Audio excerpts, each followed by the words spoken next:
Je lis ça et là dans les commentaires une sorte d'agacement envers la politique éditoriale pratiquée par Panini concernant notamment les omnibus. Il est vrai qu'il y a encore 2 ans, nous avions 3 omnibus par an et qu'il y a 5 ou 10 ans, nous avions un omnibus par an. Panini ne croyait pas en ce format et le public français n'était peut-être pas prêt à le découvrir. Les omnibus sont devenus légion.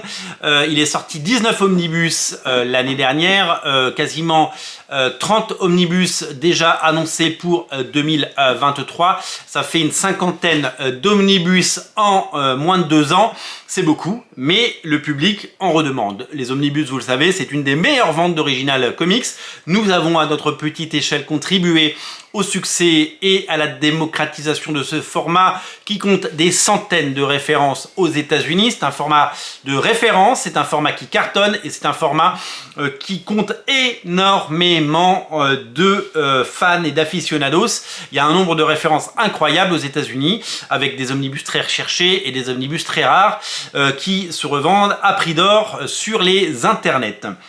Ces omnibus sont source de tous les débats et de toutes les frustrations.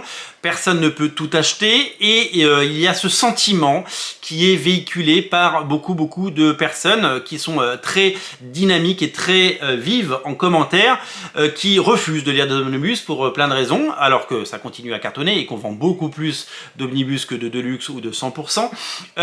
Des gens qui disent et qui soutiennent que les omnibus écrasent le marché et que Panini a fait un mauvais choix en misant tout sur les omnibus. Or, quand on regarde les charts et quand on regarde ce qui se passe, on voit que Panini sort 40 albums au mois de mai sur les 93 comics qui sont sortis, et que dans ces 40 albums ou ces 93 albums qui sortent, il n'y a que 3 omnibus. Et oui, il n'y a que 3 omnibus au mois de mai. Alors c'est beaucoup 3 omnibus, parce que si on décide de prendre les 3, c'est le PEL qui part en fumée.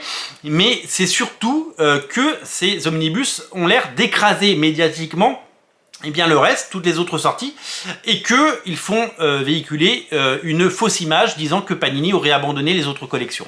Or, quand on regarde les sorties, il y en a pour tout le monde, il y en a pour tous les goûts et toutes les bourses. Il y a des Deluxe, il y a des 100%, il y a des Absolutes, il y a des soft covers et il y a surtout des collections à bas prix avec la multiplication des collections à 6 ou 7,99 maintenant, avec du Dark Vador, avec les héroïnes Marvel, avec les collections à venir sur le multivers, puisque la prochaine collection mettra en scène les différents univers qui cohabitent chez Marvel avec une mise en avant de titres mettant en scène des versions alternatives des personnages que vous adorez dans des sagas cultes à ne rater sous aucun prétexte. Il y a toutes ces collections et il y a aussi les collections, vous le savez, vendues en très grande distribution chez Carrefour et autres, des Marvel Gold à 2,99, des petits prix qui rendent les comics disponibles et accessibles à toutes les bourses et qui peuvent être,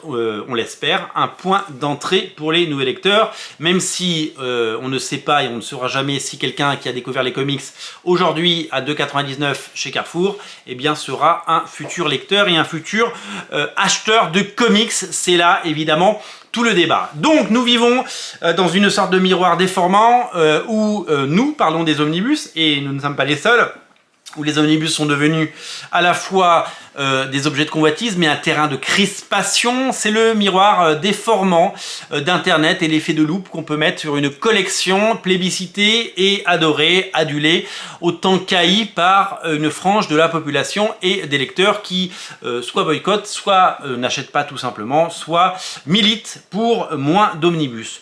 On a l'impression que Marvel et Panini, c'est devenu un sport de riches, comme le polo, la chasse à court et le golf. Or, il y en a pour toutes les bourses, il y en a pour tout le monde, puisqu'il y a des omnibus, et il n'y en a que 3, comparé à une dizaine de titres, sinon plus, à petit prix chez Panini, puisque si on rajoute les titres chez Urban, je sais que c'est deux politiques commerciales très différentes, eh bien il y a plus de 20 albums ce mois-ci sur les 93 qui sont à petit prix. Donc il faut vraiment mettre les choses en parallèle, prendre du recul et se dire que oui, il y a des collections pour des gens qui souhaitent et qui ont les moyens d'acheter ces omnibus, mais il y a aussi des collections pour tous les autres, des collections en grande surface, des collections à petit prix chez vos libraires et des collections bien entendu pour découvrir les comics et plonger dedans comme nous avons plongé à l'époque dans Special Strange, Titan, Nova, Spidey et Strange. À l'époque, quand j'ai commencé en tout cas, ça coûtait 10 francs, 10 balles, 1,50 €, rendez-vous compte. C'était un autre monde, une autre époque. Voilà, je pense que c'était important de préciser tout cela. Si vous cherchez des omnibus, on en a là dans le descriptif de la vidéo. Et si vous voulez toutes les autres collections disponibles en librairie, eh bien, nous vous les proposons également. Je vous souhaite de fortes, délicieuses lectures, d'agréables moments et beaucoup de plaisir à lire les comics que vous aurez choisis. Salut!